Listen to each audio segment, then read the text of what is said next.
Okay, guys, wrapping up the chapter here. Other challenges about establishing causation. Okay, I got 3 challenges here about establishing causation. 1, you could get statistically significant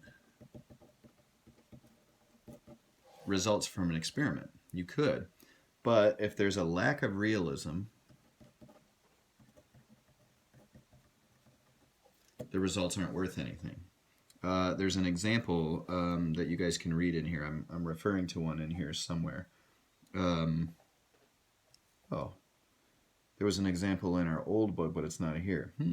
Maybe I'll have to get you an example. A pick of example. I'll find the old book and I'll put this example. I'll post it in with all of these videos.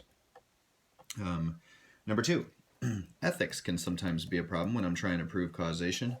Here's a fun little thing. The only way to prove that smoking actually causes cancer, the only way to really do it within the pure system of the scientific method and statistics, the only way to prove that smoking causes cancer is to run an experiment where you force people to smoke.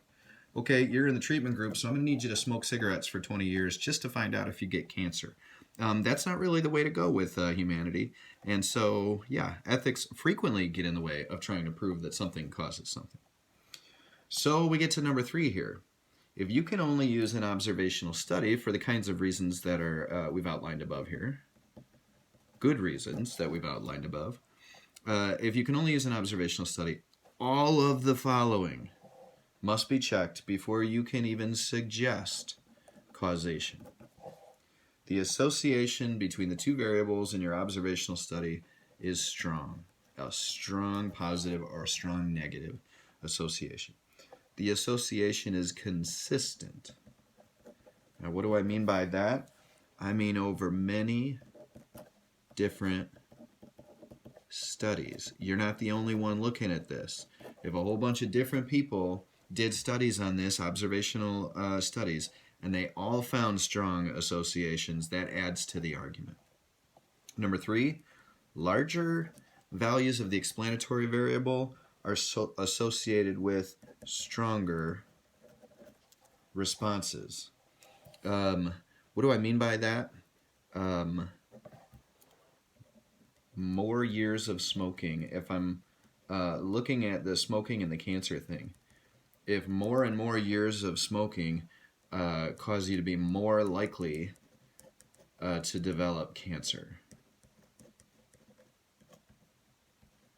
Okay, larger values of the explanatory variable, more cigarettes.